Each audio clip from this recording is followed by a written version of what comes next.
Hello everyone, welcome to my channel. तो आज हम करने वाले हैं अपने एसएससी सीएचएसएल के एग्ज़ाम में आए हुए सारे ही कॉम्प्रिहेंशन पैसेज को।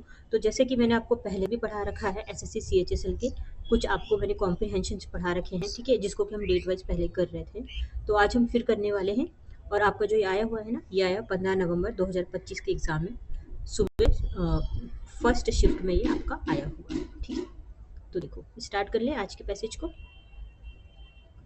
हाँ, आप यहाँ पे देखेंगे कि ये जो पैसेज है ना, यहाँ से स्टार्ट हो रहा है। India's twist with chess is deeply interwoven, ठीक है, यानी कि आपको एक ओवरऑल आइडिया लग गया है कि ये जो पैसेज है कुछ इस वर्ड से स्टार्ट हो रहा है, ठीक है। कब का पैसेज है? 2025 सीएचएसएल के एग्जाम का, ठीक है। तो इसी पैसेज को आज हम करने वाले हैं। तो देखो, इस पैसेज को कर लेते हैं। हाँ, देखो पैसेज यहाँ से स्टार्ट है। स्टार्ट कर ले इसको यहाँ से। India's tryst with chess is deeply interwoven with its cultural heritage, for the game itself, originally known as Chaturanga, emerged on the subcontinent over a millennium ago. अब देखो, हमारा जो पैसेज है ना, पैसेज के स्टार्टिंग में ही हमने देख लिया है कि इसमें कुछ चेस की बात हो रही है, ठीक है। तो चेस से रिलेटेड है पैसेज में। अब हम इसको देख लेते हैं। देखो, जो इंडिया है ना, इंडिया में जो चेस है ना, वो जो चेस है वो पूरी तरह से क्या है, ये डीपली इंटरवूवन है, यानी कि ये पूरी तरह से इसके कल्चरल हेरिटेज से जुड़ा हुआ है। यानी कि जो इंडिया है, जो हमारा देश भारत है ना, उसमें जो ये चेस गेम है, चेस यानी कि शतरंज, ठीक है, ये इसकी सांस्कृतिक गहराई से जुड़ा हुआ है, ठीक है। अब देखो, ये जो गेम है ना, इसका जो ये ओरिजिन है ना, ओरिजिनली इसको किस नाम से जाना जाता था? तो पहले इसको जाना जाता था चतुरंगा के नाम से, ठीक है। और ये हमारे सब कॉन्टिनेंट में आया था 1000 साल पहले। तो बेसिकली देखो, हम अपने पैसेज में पढ़ रहे हैं जो चेस गेम है ना, चेस गेम का जो ओरिजिन हुआ है उसके उसके बारे में। पहले इसका क्या नाम था, अभी इसका क्या नाम है, ये सारी चीज़ें हम पढ़ रहे हैं, ठीक है। Initially conceived as a strategic simulation of warfare, Chaturanga evolved into Shatranj under Persian influence before migrating westward, ultimately becoming modern chess. अब देखो क्या हुआ, यहाँ पे क्या बात हो रही है कि इनिशियली ना, स्टार्टिंग में ना, जो ये शतरंज गेम है ना, इसको ना एक स्ट्रेटेजिक वारफेयर के तौर पर इसको देखा गया था, यानी कि मतलब वॉर के रूप में इसको देखा गया था चतुरंगा को, ठीक है। चतुरंगा, शतरंज और चेस तीनों सेम ही है। इसके यहाँ पे ओरिजिन की बात हो रही है, ठीक है। तो क्या हुआ था, जब ये चतुरंगा गेम है ना, ये पर्शियन के अंडर में आया ना, तो इसका नाम चेंज होके शतरंज पड़ गया, ठीक है। शतरंज पड़ गया। अब इनके इन्फ्लुएंस में तो शतरंज पड़ गया। फिर वेस्ट वर्ड की ओर जैसे जैसे ये बढ़ा ना, मतलब वेस्टर्न की ओर बढ़ा, तब इसका नाम क्या हुआ अल्टीमेटली, एक देखो क्या हुआ था, ये पर्शियन के आने पे ये वेस्ट वर्ड की ओर बढ़ा, और उसके बाद लास्ट में ना फाइनली ये क्या हुआ कि एक मॉडर्न चेस बन गया, है ना। तो तीनों नाम आपने यहाँ पे देखा। चतुरंगा नाम था, चतुरंग से शतरंज नाम पड़ा, फिर शतरंज से इसका नाम चेस पड़ गया। हालांकि आप देखेंगे कि हिंदी में इसको हिंदी में शतरंज बोलते हैं और इंग्लिश में चेस बोलते हैं, यानी कि दोनों ही नाम हैं इसके, ठीक है। अब ये एक पैरा तो आपको समझ में आ गया है ना। अब हम चलते हैं इसके नेक्स्ट पैरा पे। नेक्स्ट पैरा में मैं दूसरा कलर यूज़ कर लेती हूँ, आपको अच्छे से समझ आएगा। देखो, in the contemporary era, India's prominence on the global chess stage began with the meteoric ascent of Vishwanathan Anand in the late 20th century. अब देखो, कॉन्टेम्प्रेरी एरा में ना, यानी कि यहाँ पे देखो, कॉन्टेम्प्रेरी एरा में यानी कि जो हमारा जो बीसवीं जो सेंचुरी चल रही थी ना, हमारे 20वीं सदी, उसके लास्ट में क्या हुआ था, इंडिया ने ना ये ग्लोबल चेज स्टेज पर ना एक बहुत ही बड़ा प्रोमिनेंस मतलब कि हम कह सकते हैं कि बहुत ही इम्पोर्टेंट एक जीत हासिल की थी। ये जीत कैसे हासिल की थी? क्योंकि जो विश्वनाथन आनंद जो थे ना, उन्होंने क्या किया था, इस गेम में एक मिटियोरिक आसेंट हासिल कर लिया था। देखो, मिटियोरिक आसेंट का मतलब हम कह सकते हैं कि ये सक्सेसफुल हो गए थे, है ना। मिटियोरिक का मतलब सक्सेसफुल होना और बहुत मतलब रैपिडली किसी चीज़ में ग्रो कर जाना। तो ये चेस से रिलेटेड थे। तो इन्होंने क्या किया कि बहुत आगे ये बढ़े और देखा जाए ना तो ग्लोबल चेस स्टेज पर ना जो ये भारत की पहचान है ना इनकी वजह से ही हुई थी, ठीक है, क्योंकि वो तेजी से फेमस हो रहे थे, ठीक है। अब यहाँ पे देखो, याद रखेंगे जो विश्वनाथन आनंद है वो चेस प्लेयर है। Anand's fluid playing style, amalgamating tactical precision with the positional depth, earned him the World Chess Championship title multiple times and inspired a generation of players. अब देखो, जो ये विश्वनाथन थे ना, इनके खेलने का जो स्टाइल था, प्लेइंग स्टाइल है ना, इनका जो खेलने का सटीक स्टाइल था, इनके जो कुछ टेक्टिकल प्रिसीजन से, यानी कि किसी चीज़ को किस तरह से प्लान करते थे, अरेंज करते थे फ्यूचर के लिए कि उनको किस तरह से खेलना है, जिसमें कि एक पोजिशनल डेप्थ भी हुआ करता था। इसकी वजह से क्या हुआ है, इन्होंने इसकी वजह से कितने बार वर्ल्ड चेस चैंपियनशिप का टाइटल जीता है, ठीक है। और इनसे जो जितने भी प्लेयर्स की जो जनरेशन है, जितने भी प्लेयर्स है वो सारे ही ना बहुत हद तक प्रभावित हो पाए हैं। देखो, कोई कुछ अच्छा करता है तो हमें भी वो इच्छा होती है कि हम भी कुछ अच्छा करें, बेहतर करें, हमारे में भी हमारा भी नाम देश में हो, ठीक है। तो क्या हुआ, इनकी जो मेहनत जो इन्होंने की, इनका जो खेलने का स्टाइल था, ये सारी चीज़ों की वजह से इन्होंने कितने ही बार, मल्टीपल टाइम्स इन्होंने वर्ल्ड चेस चैंपियनशिप का टाइटल जीता, ठीक है। तो इतना समझ में आया, आगे बढ़े, आगे, एक मिनट। हाँ देखो, नेक्स्ट है हमारा यहाँ पे ये, हम्म, एक मिनट, ये नेक्स्ट क्यों नहीं हो रहा, एक मिनट रुकेंगे। हम्म, हाँ देखो, नेक्स्ट ही हमारा ही है, हिज सक्सेस कैटेलाइज्ड, एक मिनट कहाँ गया ये, एक मिनट रुकेंगे बेटा। हम्म, his success catalyzed institutional investment in chess, leading to an upsurge in tournaments, academics, and grassroots initiative across the country. अब देखो, उनके सक्सेस से क्या चेंज हुआ है यहाँ पे। देखो, कैटेलाइज्ड एक वर्ड, इसका मतलब होता है किसी इंसान या किसी चीज़ की वजह से एक बड़ा चेंज होना। तो देखो, ये सक्सेस तो हो गई, अब इनकी सक्सेस की वजह से क्या चेंज हुआ है, आया यहाँ पे। देखो, इस इनकी सक्सेस में जो चेज़ में इंस्टीट्यूशनल इन्वेस्टमेंट है वो बढ़ गया, ठीक है। अब क्या होने लग गए, टूर्नामेंट में बढ़ोतरी होने लग गई, टूर्नामेंट्स वगैरह भी बढ़ गए, एकेडमिक्स वगैरह ये बढ़ गए, ठीक है। और ये जो इनिशिएटिव है ना ग्रास रूट्स पे, कंट्री में एक तरह से पूरी कंट्री में ये आ गई, ठीक है। चेस पर जैसे कि अब लोग और चेस में बढ़ चढ़ कर हिस्सा लेंगे, आगे बढ़ेंगे, अपने भारत देश का नाम वो आगे बढ़ाएंगे, ठीक है। आगे बढ़ते हैं। The 21st century has witnessed the emergence of prodigies such as Ramesh Babu, Pragnanand, D. Gukesh, Nihal Sarin, whose exploits in international arenas position India as a formidable force in events like Olympiad. देखो, 21st century में क्या हुआ, बहुत सारे ऐसे witnessed दिखे गए prodigies से। प्रोडिजीज क्या होता है, एक ऐसा इंसान या एक ऐसा बच्चा जो किसी चीज़ को ना बहुत ही लगन से कर रहा है, उसमें वो चीज़ें बचपन से ही है। तो कुछ ऐसे प्रोडिजीज देखे गए चेस गेम में, चेस प्लेयर में, जैसे कि हो जाएंगे आपके ये आर प्रज्ञानंद हो जाएंगे, डी गुकेश हो जाएंगे, निहाल सरेन हो जाएंगे, ठीक है। उन्होंने उन्होंने क्या किया है, हमारा जो देश भारत है ना उसको ना चेज़ ओलंपियाड जैसे, मतलब एक तरह से जैसे चेज़ ओलंपियाड में हमारे देश भारत को ना इसकी एक मतलब ताकत दी है, इन्होंने कहीं न कहीं भारत को बढ़ाया है, भारत को इस तरह के इवेंट्स में शामिल किया है। जैसे चेज़ ओलंपियाड है ना, इन इस तरह के इवेंट में शामिल किया है। अच्छा, मैं आपको एक बात और बता दूँ, पीछे से थोड़ी-सी आवाज़ आ रही है, प्लीज़ मैनेज कीजिए, मैं बहुत मुश्किल से ये रिकॉर्ड कर पा रही हूँ, है ना? अब देखो, आगे बढ़ते हैं।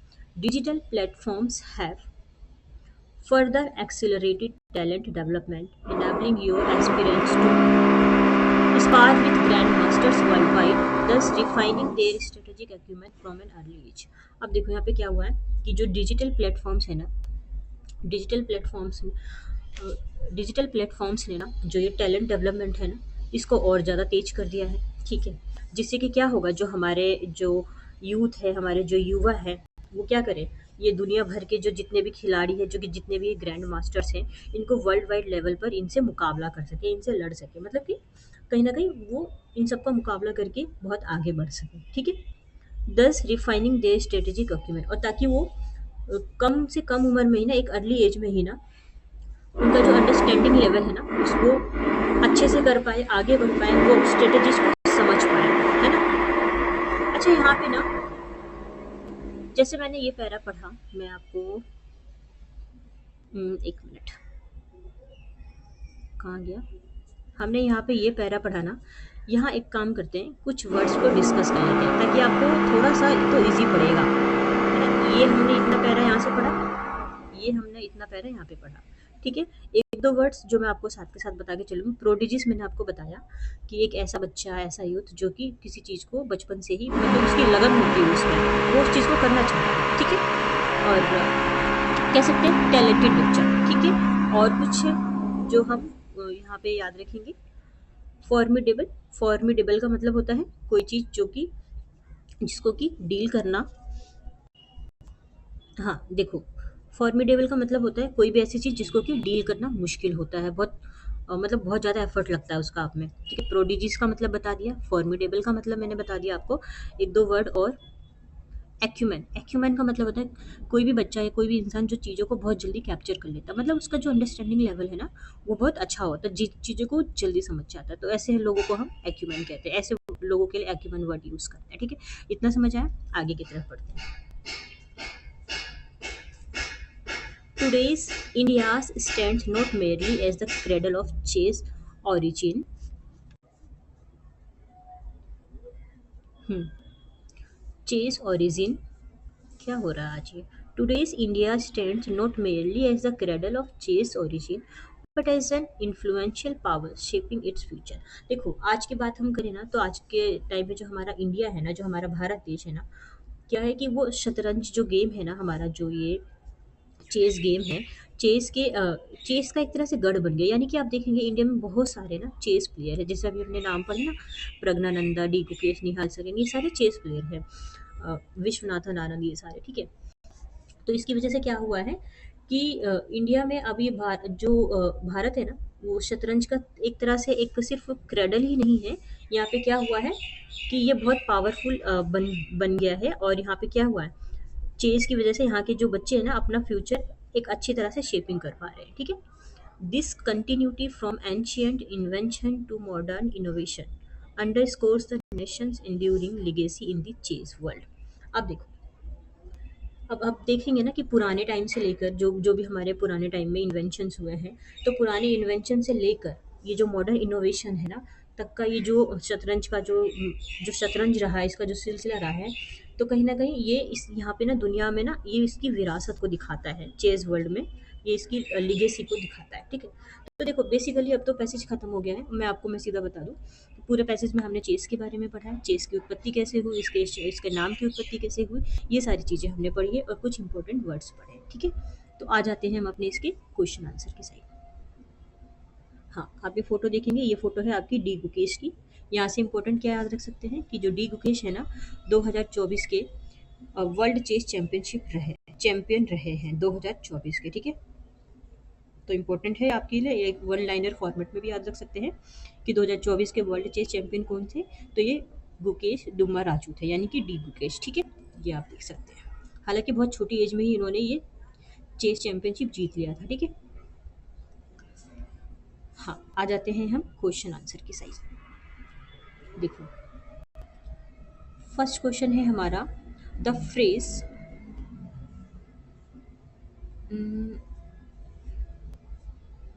the phrase enabling young aspirants to spar with grandmasters worldwide functions as। अब देखो, ये एक ना लाइन दी हुई है कि enabling your aspirants, मतलब कि योर नहीं, sorry, young, enabling young aspirants to spar with grandmaster, ताकि यानी कि जो यंग एस्पिरेंट्स हैं उनको इतना ज़्यादा इनेबल कर देना, इतना ज़्यादा सक्षम बना देना कि वो ग्रैंड मास्टर्स के साथ वर्ल्ड वाइड लेवल पर लड़ सके, ठीक है?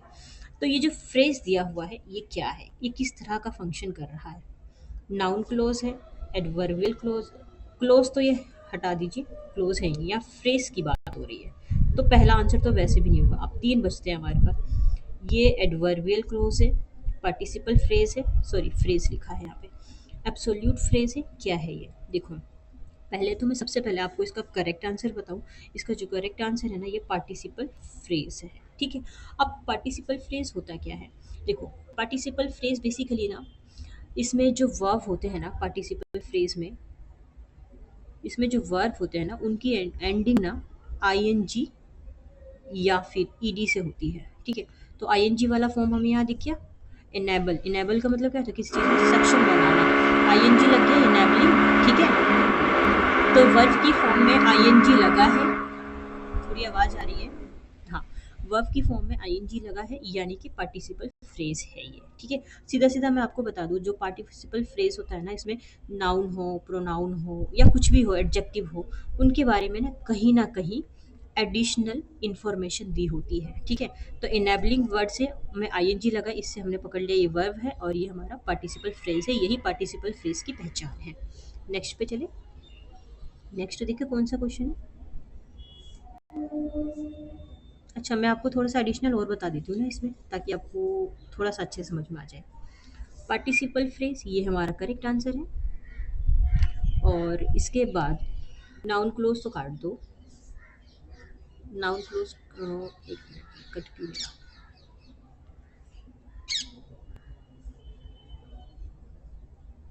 नाउन क्लोज काट दो। पार्टिसिपल फ्रेज आंसर है और नाउन क्लोज काट दो। एडवर्बियल फ्रेज क्या होता है, तो देखो एडवर्बियल फ्रेज ना बेसिकली ना ये शब्दों का समूह होता है, ठीक है।